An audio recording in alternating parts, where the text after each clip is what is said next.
এই পাগলা মসজিদের সূচনাটা কেমনে হলো?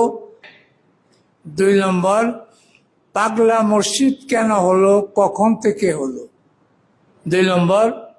3 নম্বর হইল এই মসজিদে মানুষের দান করার প্রবণতাটা কবে থেকে হলো, কিভাবে হলো? এই 3টা বার জানা দরকার আছে না? আজকাল তো মোবাইলের যুগ। ফেসবুকের মধ্যে পাগলা মসজিদ সম্পর্কে নানান কথা আসে, হ্যাঁ, ভুয়া কথাবার্তা। এমনও কথা আছে যে নদী দিয়া এক বুজুর্গ জায়নামাজ বিছায়া পানি দাইছে, তো ভুয়া কথা। হ্যাঁ, এমনও কথা যে শহীদ পাগলা চিনেন? শহীদ পাগলার মাধ্যমে এই মসজিদ হয়েছে, এই জন্য পাগলা মসজিদ। 1 নম্বর 100% না, 500% মিথ্যা। হ্যাঁ, শহীদ পাগলা কবে? আমি তো দেখছি, আমি আসছি তো এই পাগলা মসজিদে 1979 সালে আসছিলাম। দেখছি মানুষের কাছ থেকে চান্দা করছে, টিন কালেকশন করিয়া বিভিন্ন জায়গায় দিছে, কি করছে আল্লাহ জানে। পাগলা মসজিদে তো শহীদ পাগলা যে একটা কিছু টিন দিছে, এটা আমি জীবনেও দেখি নাই আমার এই 46 বছরের মধ্যে। আলহামদুলিল্লাহ, এই সেপ্টেম্বরে আমার 46 বছর অতীত হয়ে গেল, 47 শুরু হয়ে গেল, যদি আল্লাহ যতদিন রাখে। কাজেই এই সমস্ত কিছু না। তখন তো পাগলা মসজিদ কেন, তখনের অবস্থা অন্যরকম ছিল।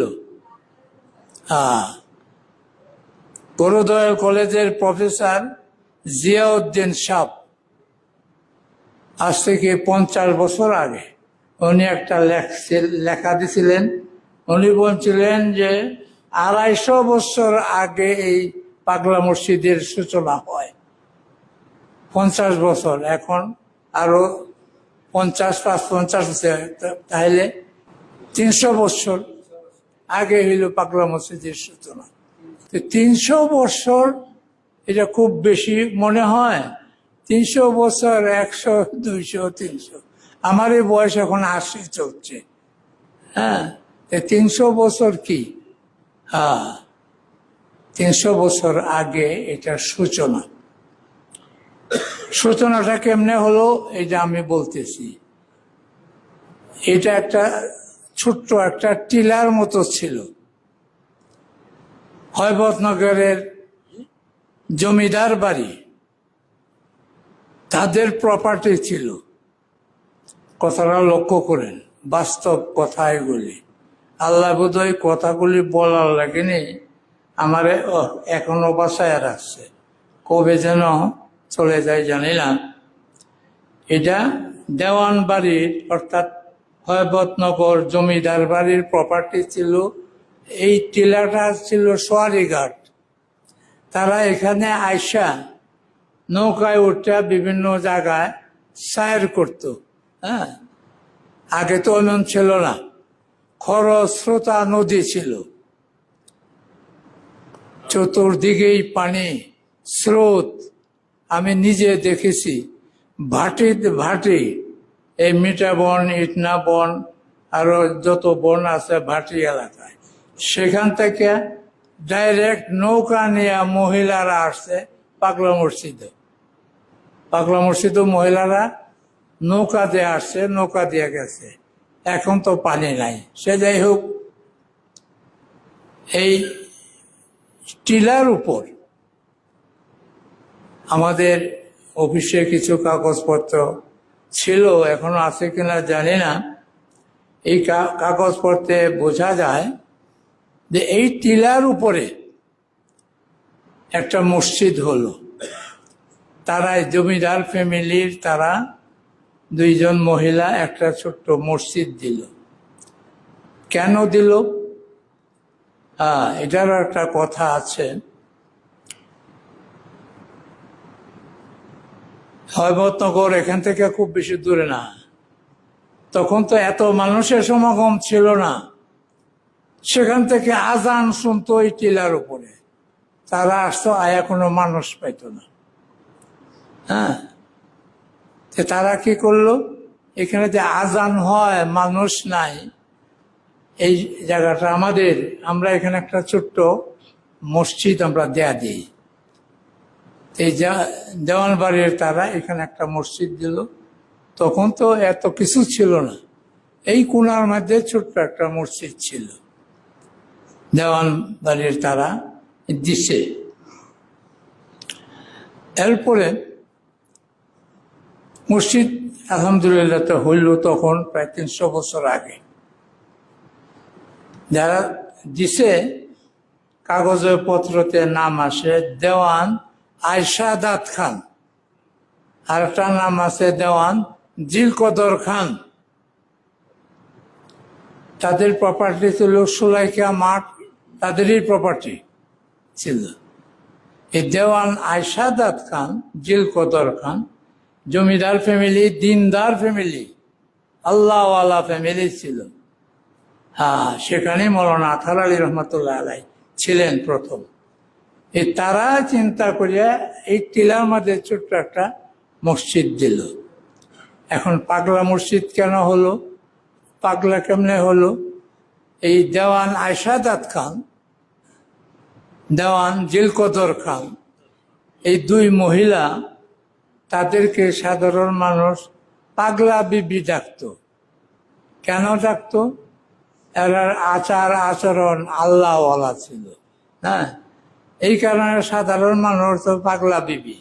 দেওয়ান আয়শাদাত খান, দেওয়ান জিলকদর খান, পাগলা বিবি বলতো, তারাই এই মসজিদ দিছে। বেশ কিছুদিন পর্যন্ত পাগলা বিবির মসজিদ, পাগলা বিবির মসজিদ বলে এটা প্রচলিত ছিল। আর কত পাগলা বিবির বলবে, শেষ পর্যন্ত বিবির আউট হয়ে গেছে গা, শুধু পাগলা মসজিদ, পাগলা মসজিদ। কথাটা বুঝছেন পাগলা মসজিদটা কেমনে হলো?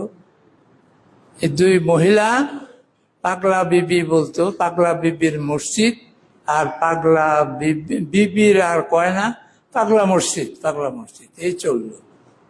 হ্যাঁ, এটা স্বাভাবিক। আমি তো 46 বছর যাবৎ আছি, আমার বন্ধু বান্ধব নাই, সবাই চলে গেছে, 1-2 জন আছে। আমারে পাগলা ইমাম বলতো, আমার ছাত্ররা পাগলা হুজুর বলতো। আসলে পাগলা মসজিদের ইমাম, পাগলা মসজিদের হুজুরের এটা দাও সেটা দাও ছাত্ররা, কিন্তু এত লম্বা কথা আর থাকলো না, সিধা পাগলা হুজুর, পাগলা ইমাম। আমিও মান্না নেছি। আল্লাহ যদি আমারে সত্যিকার পাগলের মাফ করে দেয়, আমার যদি সেই মাফের পালা তাল্লায় ফালায় দেয়, কোনো আপত্তি নাই। এই পাগলা বিবির মসজিদ এইভাবেই পাগলা হলো। পাগলা মসজিদের ইমাম সিধা পাগলা ইমাম, যেমন আমারে কয়। হজের সময় একবার, অনেক আগে, প্রায় 20 বছর আগে হবে, হজে যারা নিল, জুনায়েদ আমার ছাত্র, সে হাজিদেরকে 4-5টা গাড়ি করছে, জিয়ারা করাবে, জিয়ারত। বিভিন্ন জনের বলতেছে আপনি অমুক গাড়িতে যান, অমুক গাড়িতে যান। কারো বলতেছে যে আপনারা পাগলা হুজুরের গাড়িতে যান, সেখানে যায় বসে। আমি তারে ডাক দিলাম, এই জুনায়েদ, জি হুজুর, তুমি মক্কায় আমার পাগলা হুজুর কও? হুজুর, পাগলা মসজিদের ইমাম সাহেবের গাড়িতে যায় বসেন, কত নাম বা আয়াত বলার সুযোগ নাই, এই জন্য পাগলা হুজুরের গাড়ি দিয়ে বল। হ্যাঁ, আচ্ছা ঠিক আছে, বলো তোমার সহজ যেভাবে। সে যাই হোক, পাগলা মসজিদের সূচনাটা বলছেন, বুঝছেন তো, 300 বছরের আগে। আর পাগলা মসজিদ কেন হলো? যারা দিছে পাগলা বিবি আয়শাদাত খান, দেওয়ান জিলকদর খান, পাগলা বিবি বলতো। এই পাগলা বিবির মসজিদ আর বিবির আর নাই, এখন সিধা পাগলা মসজিদ। এখন 2টা পয়েন্টই আলোচনা হয়ে গেল। আর একটা কথা, যে মানুষের দান করার যে প্রবণতাটা, এটা কেমনে হলো? আগে তো এত মানুষ আসতো না। আমি তো 1979 সালে আসছি। পরে 30-35 জন 40 জন মানুষ নিয়ে জুম্মার নামাজ পড়ছি। এই কোনার মধ্যে একটা মসজিদ ছিল, আর এই সমস্ত জায়গা ডুবা জায়গা ছিল, ক্ষেত ছিল 3-4 ফুট নিচে। সেই জায়গায় নামাজ পড়ছি আমি। 40-50 জনের ঊর্ধ্বে মানুষ জুম্মার নামাজ পড়ছি। কখন তো বোধ হয় 100 মানুষ হয় নাকি পাগলা মসজিদ জুম্মার মধ্যে? হ্যাঁ, 20,000। ওরে বাবারে, শূন্য বাইরে গেছে।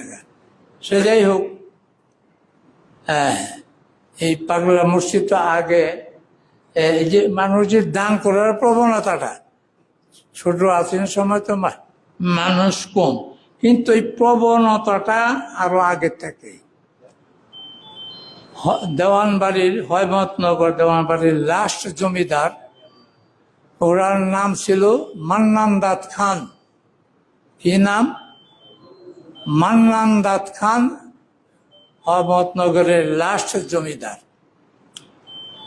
ওনারে আমি দেখি নাই, তবে দেখছি মারা যাওয়ার পর তার লাশ গিয়া দেখছি। আমি ছোট জামিয়া আমদাদিয়াতে পড়ি, লাশ যায় দেখছি। এরপরেও সায়েরা মিয়া আরেকজন ছিল, সে আমার বাসা পর্যন্ত আসছে, সায়েরা মিয়া। এই লাশ জমিদার মান্নান দাদ খান, উনি আমার এক আত্মীয়র সাথে বলছেন, এই পাগলা মসজিদ হওয়ার আগে তাদের ফ্যামিলির লোকজন দেখলো হিন্দু প্রধান এলাকা ছিল, হিন্দু প্রধান এলাকা, আর এটা খরস্রোতা নদী, খরস্রোতা নদী। হ্যাঁ, তো উনি বলতেছেন এখানে হিন্দু লোকেরা আইসা ভুগ দেয়, নদীতে ভুগ দেয় না কি, পূজা করিয়া পরে মূর্তি বানায় পূজা করে, আর এই মূর্তি আর আবার বাঁশ দেয়া গাওয়াইয়া পানি দিয়ে ডুবাইয়া মূর্তির 12টা বাজায় দেয়। হ্যাঁ হ্যাঁ, এই আবার ভুগ দে, ভুগ কলা এটা এটা ভুগ দেয়। স্বল্প মুসলমান ছিল, তারাও আইসা হিন্দুদের সাথে এই ভোগ দিত, বুঝলেন, মসজিদ নির্মাণের আগে। উনি ইতিহাসটা বলছেন, যার কাছে তিনি আমার কাছে বলছেন। হ্যাঁ, এই অবস্থা তো ছিল না, এখন তো পানি নাই। 1988 সালে বন্যা হলো, ছোট মসজিদ, আমার বাসা দুচালা, একটা টিনের ঘরের মধ্যে ছিল, ওই জায়গার মধ্যে। এটা তো সব ডুবা জায়গা। হ্যাঁ, এত পানি হয়েছে, বাসা থেকে মসজিদ পর্যন্ত বাঁশের সাঁকো দিয়ে আসছি মসজিদে, ওই রাস্তা সব ডুবে গেছে। হ্যাঁ, 1988 সালে। কাজে তখন তো আরো কেমন ছিল।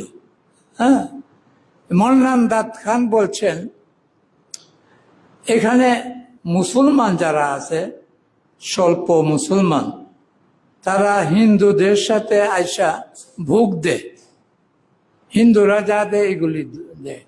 হ্যাঁ, তো মুসলমানরা যে দিবে কোনো মসজিদ ভিত্তিক দিবে, হিন্দুদের সাথে কেন দিবে? এই যে দেওয়ার প্রবণতাটা কিন্তু তখন থেকেই মসজিদ।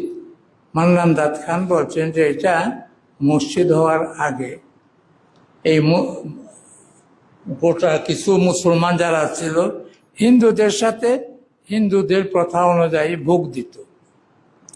তো এখন ওনারা চিন্তা করলো মুসলমানরা কিছু দিতে হলে মসজিদ ভিত্তিক দিবে, তাই তারা এখানে একটা কি করছে, তাদের টিলার উপর, যেহেতু এটা তাদের প্রপার্টি, ছোট্ট মসজিদ দিল। এই মুসলমানরা এই মসজিদে দেয়। এই যে দেওয়ার একটা প্রবণতা শুরু হলো, এটা এখনো আছে, এখনো আছে, আমি দেখেছি এখনো আছে মানুষদের, কারো ফলে আর কারো না ফলে। এরকম তো হয় নাই যে কেউ আসে তারই সবকিছু মঞ্জুর হয়ে গেল। হ্যাঁ, পৃথিবীর, আমি আরো বলছি, এই মাসের কত তারিখ একটা নিয়েছিলাম, সেপ্টেম্বরের 2 তারিখ আমার কিছু কথা নিয়ে মোবাইলে ছেড়ে দিছে। এ পর্যন্ত কত লাখ মানুষ শেয়ার করছে? 8,81,000 মানুষ এ পর্যন্ত দেখছে। বাস্তব কথাটা, বই যদি আমি বানাইতাম, ছাপাইতাম, এটা কয়জনে পড়লো? ওখানে একটা সুযোগ আছে। এখন তো আরো ধরেন 15-20 হাজার মানুষের কাছে বলতেছি। হ্যাঁ, তো এই প্রবণতা, এই যে মসজিদে দেওয়ার যে একটা প্রবণতা, এটা তখন থেকেই ছিল, ক্রমে ক্রমে বাড়তে বাড়তে এখন তো হাজার হাজার না, লক্ষ লক্ষ না, কোটি কোটি টাকা এই মসজিদে আসে, তাই না? কাজেই এই মসজিদে সম্পর্কে 3টা কথা, বাস্তব কথা বললাম। সূচনা, পাগলা মসজিদ কেন, এবং পাগলা মসজিদে দেওয়ার প্রবণতাটা তখন থেকেই এটা আরম্ভ হয়েছে, এখনো ক্রমে ক্রমে বাড়ছে। বিশেষভাবে যখন করোনা আসলো, করোনার পরে মিডিয়া, সাংবাদিকরা এটা আরো এই প্রচার করে করে এটা আরো বাড়াইছে। এখন মানুষ পাগলা মসজিদের দিকে আসে। নতুবা হাদিসের ভাষা অনুযায়ী মক্কার কাবা শরীফে যে হারাম শরীফ বলে, মদিনার হারাম শরীফ, বাইতুল মুকাদ্দাস, মসজিদে আকসা, ফিলিস্তিনের এই মসজিদে আকসা অনেক শতাধিক নবীর এলাকা ছিল সেই মসজিদে আকসা। আর মদিনার 2টা মসজিদ, মসজিদে কুবা এবং মসজিদে কিবলাতাইন, হাদিসে আছে যে মসজিদের 2 রাকাত নামাজ পড়লে উমরার সওয়াব হয়। এই কয়টা মসজিদ ছাড়া মক্কা আরো মসজিদ আছে না, মদিনা শতাধিক মসজিদ আছে। আকাশচুম্বী মসজিদ হোক আর টিনের ঘর, সোনের ঘরের মসজিদ হোক, মর্যাদা একই। এটা হইল বাস্তব কথা। হ্যাঁ, এখন পাগলা মসজিদে কেন মানুষ এত আসে, এটা আল্লাহ রাব্বুল আলামিন জানেন, আমি তো জানি না। আল্লাহ রাব্বুল আলামিন জানেন কেন। এটা আমি তো সূচনা থেকেই বললাম, মানুষের দেওয়ার প্রবণতাটা বাড়তে বাড়তে পাগলা মসজিদ সম্পর্কে এরকম হলো। আচ্ছা, এই ব্যাপারে আর আমি আর কথা বলতেছি না। আর পাগলা মসজিদে এখন খুব লোকের সগমন হয়, আসে লোক, কয়েক হাজার, আমার বিশ্বাস কয়েক হাজার মহিলাই আসে। আর পুরুষ যারা আছে তা আপনারা দেখতেই আছেন। সমস্যা হইল মহিলা কয়েক হাজার। আমি আজকে জিজ্ঞাসা করলাম তাদের বাথরুম কয়টা, বলে 5টা। কয়েক হাজার মহিলার জন্য 5টা বাথরুম, এটা সম্ভব? ওজুখানা আর পুরুষদের জন্য আছে না কয়টা, এনে মানুষ যাইতেও পারে না। কাজে পুরুষদের জন্য স্বল্প বাথরুমের ব্যবস্থা, মহিলাদের জন্য তো একেবারেই পর্যাপ্ত নয়। এখন এগুলি তো হইতেছে না। পাগলা মসজিদের টাকা তো ধরেন ব্যাংক বুধ টাকা দিতে পারে না, কিন্তু সমস্যার সমাধান হচ্ছে না। একটা বলে না, ধরো করো, না পারলে ছাড়ো। ধরো করো, না পারলে ছাড়ো। আমরা কোনোটাই করতাম পারি রাজি না, ধরতামও না, করতামও না, পারিও না, ছাড়তামও না। এটা কি উচিত হবে? হ্যাঁ, কাজে আপনাদের কাছে আমি দোয়া চাই, পাগলা মসজিদের জন্য যেন পর্যাপ্ত কিছু কাজের ব্যবস্থা হয়ে যায়। সামর্থ্য আছে, করলেই হলো। আর নাইলে যে ধরো করো, না পারলে ছাড়ো, এই পথ ধরতে হবে। বাস্তব কথা যেটা, সে যাই হোক, আর দীর্ঘ আলোচনা করতে পারতেছি না। হ্যাঁ,